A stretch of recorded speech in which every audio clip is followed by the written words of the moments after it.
The Cold War didn't end because the Soviet Union collapsed. It ended because Germany needed Russian gas. In the decades after the Berlin Wall fell, a vast network of pipelines connected Siberian gas fields to European cities, steel tubes buried underground carrying energy that powered German factories, heated French homes, and lit Italian streets. And with every cubic meter that flowed west, Russia gained leverage. Not military leverage, not ideological leverage, economic leverage that couldn't be sanctioned away or defended against with tanks. The pipeline didn't just transport energy, it transported dependency. And dependency is the most reliable form of control ever invented. Today, Europe pays Russia billions annually for gas it cannot easily replace. Russia gains wealth and political influence, and a single pipeline network has done more to reshape global power than any treaty or military alliance in the past 30 years. Welcome to the Economic Historian, where ambition builds empires and truth demands a price. Act 1. The Energy Reality. Europe's vulnerability. Modern industrial civilization runs on energy, not metaphorically, literally. Factories need electricity, transportation needs fuel, heating systems need gas. Remove energy and economic activity stops within days. Society destabilizes within weeks. Europe consumes enormous amounts of energy, but it produces relatively little. North Sea oil and gas provided some independence in the late 20th century, but those reserves are declining. Norway remains a producer, but can't supply the entire continent. Coal exists, but it's environmentally catastrophic. Nuclear is politically contentious and expensive. Renewables are growing, but can't yet meet baseload demand. Which leaves natural gas. Clean-burning, efficient, flexible. The bridge fuel between fossil dependence and renewable future. And Europe doesn't have enough of it. Russia's endowment. Russia has the world's largest natural gas reserves. Approximately 24% of global proven reserves sit under Russian territory. Most of it is Siberia, frozen, remote, difficult to extract, but enormous. In the 1960s and 70s, Soviet planners recognized this resource could be monetized. They needed technology to develop the fields. They needed pipelines to transport the gas, and they needed customers. Western Europe needed energy. Russia had energy. The economics were obvious. But this wasn't just economics, it was geopolitics. The first connections. In 1968, the Soviet Union signed its first major gas export agreement with Austria. Small scale, a test. Then came West Germany. In 1970, the German government negotiated a long-term gas import contract with the USSR. Soviet gas would flow through pipelines into West Germany. This was controversial. The Cold War was still active. The Berlin Wall still stood. West Germany was a NATO member receiving energy from the Soviet adversary. American officials objected. They warned that dependency of Soviet energy would give Moscow political leverage, that gas supplies could be weaponized, that Europe was trading short-term economic benefit for long-term strategic vulnerability. West Germany proceeded anyway. The economic logic was too compelling. Soviet gas was cheap, contracts were long-term, supplies seemed secure. And so the first pipelines were built, steel arteries connecting Soviet fields to German cities. The dependency builds. Once the infrastructure existed, dependency became structural. Pipelines aren't flexible. You can't easily redirect them. You can't quickly replace them. They represent massive capital investment that locks both supplier and customer into long-term relationships. For Germany, this meant Soviet and later Russian gas became embedded in industrial planning. Power plants were built to run on it. Heating systems were designed for it. Economic growth depended on it. For the Soviet Union, this meant guaranteed revenue, hard currency flowing into Soviet coffers, and leverage over Western European policy. By the 1980s, Soviet gas supplied significant portions of Western European energy consumption. This dependency was mutual, but asymmetric. Europe needed the gas more than the USSR needed the revenue. Act 2. The post-Soviet transition. The collapse and continuity. When the Soviet Union collapsed in 1991, many assumed the energy relationship would change. New Russia, new politics, new arrangements. It didn't. It intensified. The new Russian state was broke. The economy was collapsing. Hyperinflation was destroying savings. The government desperately needed revenue. Energy exports were the only reliable source of hard currency. Oil and gas sales kept the Russian government solvent during the chaotic 1990s. And Europe still needed the energy. The pipelines still existed. The contracts continued. So the relationship survived the USSR's collapse intact. Russian gas kept flowing. European payments kept arriving. The infrastructure expands. In the 2000s, under Putin, Russia aggressively expanded its pipeline network. The Yamal-Europe pipeline opened, running through Belarus and Poland to Germany. The Blue Stream pipeline connected Russia to Turkey under the Black Sea. The Nord Stream pipeline was planned to run directly from Russia to Germany under the Baltic Sea, bypassing transit countries entirely. Each pipeline increased European dependency, each pipeline increased Russian revenue, and each pipeline gave Russia more leverage over European policy. By 2010, Russia supplied approximately 1/4 of Europe's natural gas. For some countries, Germany, Italy, much of Eastern Europe, the percentage was far higher. This wasn't diversification, this was concentration. Europe was becoming more dependent on Russian energy, not less. The leverage mechanism. Here's how energy dependency translates into political power. When countries depend on you for essential resources, they can't easily oppose you. Every policy decision must consider energy security. Every diplomatic position must account for supply risk. Russia understood this perfectly. During conflicts with Ukraine, Russia repeatedly cut or reduced gas supplies flowing through Ukrainian pipelines. This wasn't just about Ukraine, it was about reminding Europe of its dependency. When European governments criticized Russian actions in Georgia, Crimea, eastern Ukraine, Russia had a ready response. Energy prices, supply security, contract terms. Not explicit threats, not crude coercion, just the implicit understanding that gas supplies could be interrupted, that winter was coming, that alternatives were limited. This is leverage. Quiet, structural, effective. The Nord Stream calculations. Nord Stream 1, completed in 2011, was controversial from the start. The pipeline runs underwater from Russia to Germany directly, bypassing Poland, Ukraine, and other transit countries.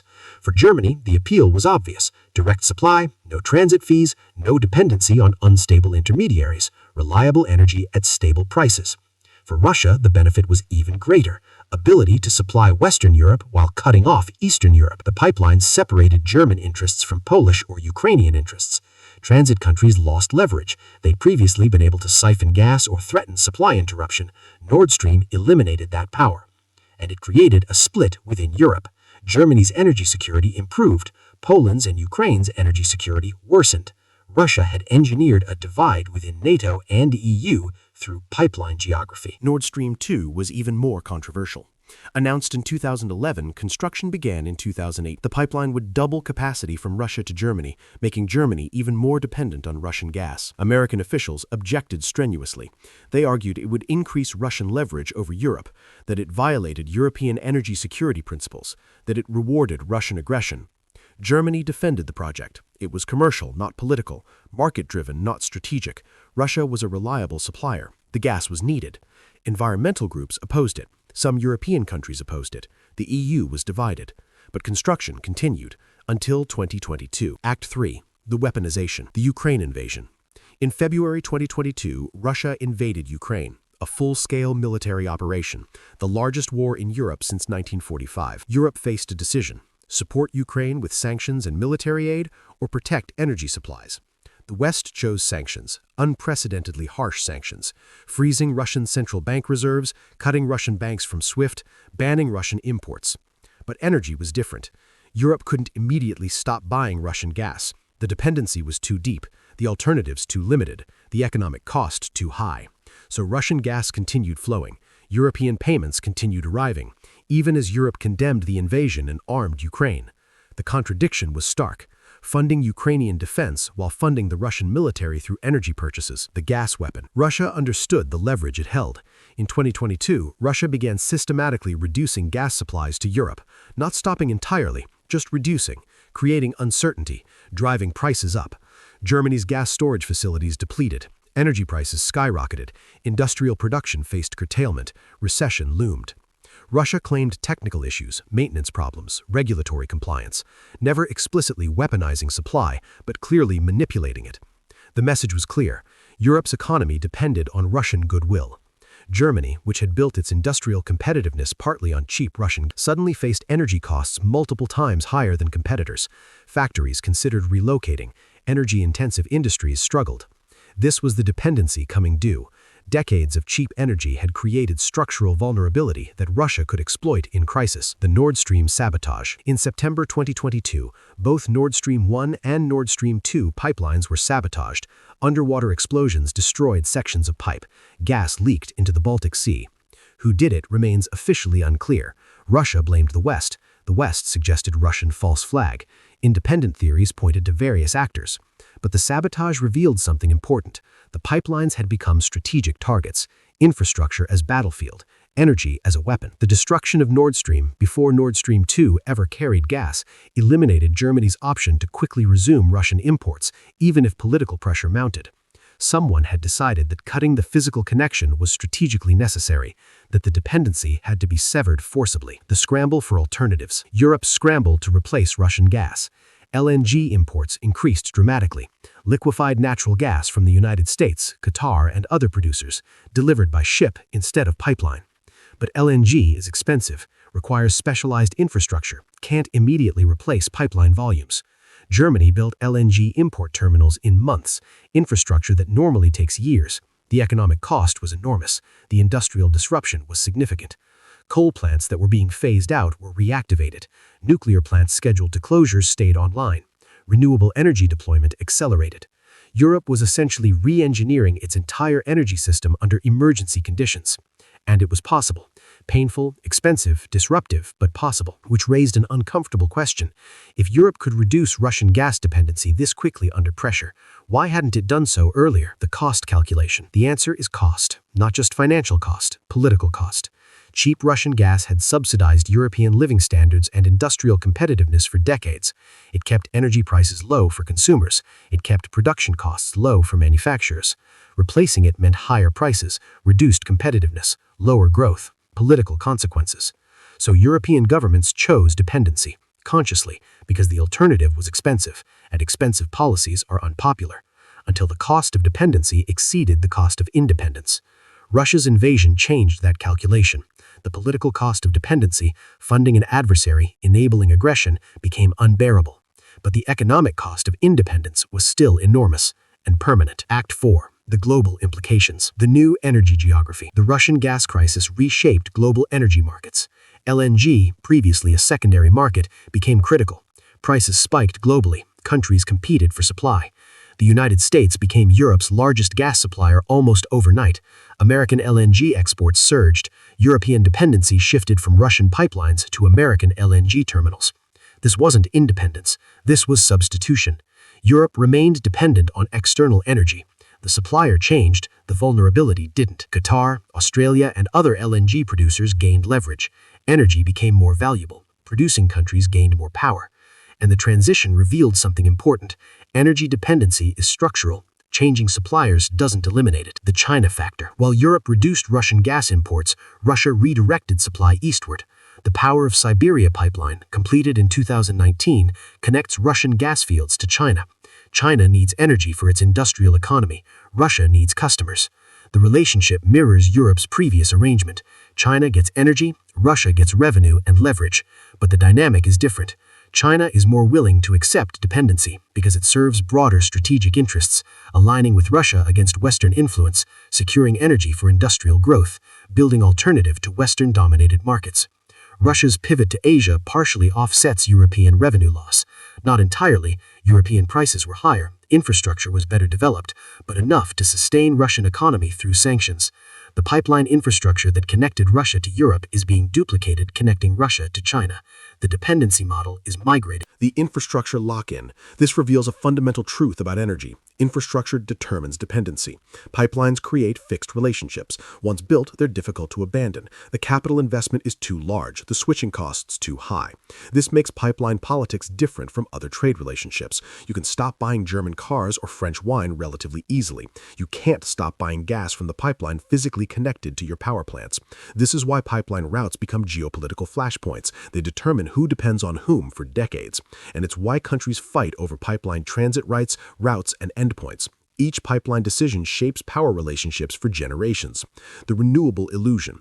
Many observers claimed the Russian gas crisis would accelerate Europe's transition to renewable energy. It did, partially. Wind and solar deployment increased, investment surged, political will strengthened. But renewables face limits. Intermittency requires backup. Storage is expensive. Baseload power generation still needs dispatchable sources. Natural gas remains essential as a flexible backup for renewables. When the sun doesn't shine and wind doesn't blow, gas plants provide power. This means Europe will depend on gas for decades even as renewables expand. The dependency shifts but doesn't disappear. And that gas will come from somewhere. American LNG, Qatari LNG, potentially Russian pipelines again if geopolitics shift. The infrastructure being built now will determine European energy dependency for the next 30 to 50 years. The choices made in crisis become the structures that constrain future choices. Act 5. The pattern. Why pipelines matter. Pipelines are more than infrastructure, they're geopolitical instruments. Every pipeline represents a dependency relationship, a flow of essential resources, a leverage point. Countries with surplus resources gain power over countries that need those resources. Not absolute power, dependency is mutual, but asymmetric power, because needing energy is more urgent than needing revenue. This makes resource-rich countries politically influential regardless of military strength, economic development, or institutional quality. Russia's global influence derives partly from its nuclear arsenal and UN Security Council seat, but much of it derives from pipelines, from Europe's need for Russian gas. Remove the gas and Russian leverage diminishes significantly. The infrastructure as destiny. Once infrastructure is built, it determines relationships for decades. The decision to build Nord Stream in the 2000s shaped European vulnerability in 2022. The decision was made when geopolitics seemed stable, when Russia seemed like a reliable partner, when cheap gas seemed like good policy. 20 years later, those decisions constrained European options during crisis. This is how infrastructure creates path dependency. Today's construction choices become tomorrow's constraints. What seems like a technical decision, where to route a pipeline, becomes a strategic vulnerability years later. And reversing infrastructure decisions is expensive. The physical pipeline might be destroyed, but the need for gas remains. The industrial base built around cheap Russian gas doesn't disappear. Europe is now spending hundreds of billions to rebuild energy infrastructure around different suppliers. That cost was deferred when pipelines were built. It's being paid now. The American alternative. The United States has benefited enormously from Europe's energy crisis. American LNG exports to Europe increased several hundred%. U.S. energy companies profit. American strategic influence in Europe strengthened. Some observers suggest the U.S. preferred European dependency on American LNG over Russian pipelines, that undermining Nord Stream served American interests. Whether or not that's true, the outcome benefits the U.S. Europe now depends on American energy exports instead of Russian. The dependency shifted, the leverage transferred. This isn't freedom, it's substitution. And it reveals that energy security isn't about independence, it's about choosing which dependency to accept. And the future pipelines. New pipelines are being planned across the world. Each one will create new dependencies. Pipelines from Azerbaijan through Turkey to Europe. Pipelines from Turkmenistan through Afghanistan to South Asia. Pipelines from East Africa to Asian markets. Each pipeline will determine geopolitical relationships for decades. Each will create leverage points. Each will shape who depends on whom.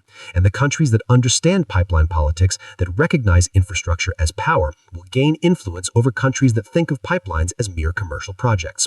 The climate collision. Here's the final irony. Just as Europe is securing new gas supplies for decades, climate science demands rapid decarbonization. The LNG infrastructure being built now locks in gas consumption for 30 to 50 years. The contracts being signed guarantee purchase volumes for decades. But climate targets require phasing out fossil fuels far sooner. Europe is solving its immediate energy security problem by creating a long-term climate problem, securing supply today by committing to emissions tomorrow. The pipeline infrastructure that seemed essential for economic security is incompatible with climate security. This is the collision between short-term necessity and long-term survival, between energy security and climate stability, between economic logic and physical reality. And there's no easy resolution, because the same infrastructure that creates dependency also enables modern life. A single pipeline network didn't just transport gas, it transported power, from Siberia to Europe, from Russia to Germany, from supplier to consumer. And when crisis came, that power became visible. Europe discovered that decades of economic efficiency had created strategic vulnerability, that cheap energy had come at the cost of political autonomy. The pipeline didn't create dependency through conquest or coercion. It created dependency through connection, through infrastructure, through the mundane decisions of energy planning that seemed purely technical but were always political. Understanding this doesn't require choosing sides.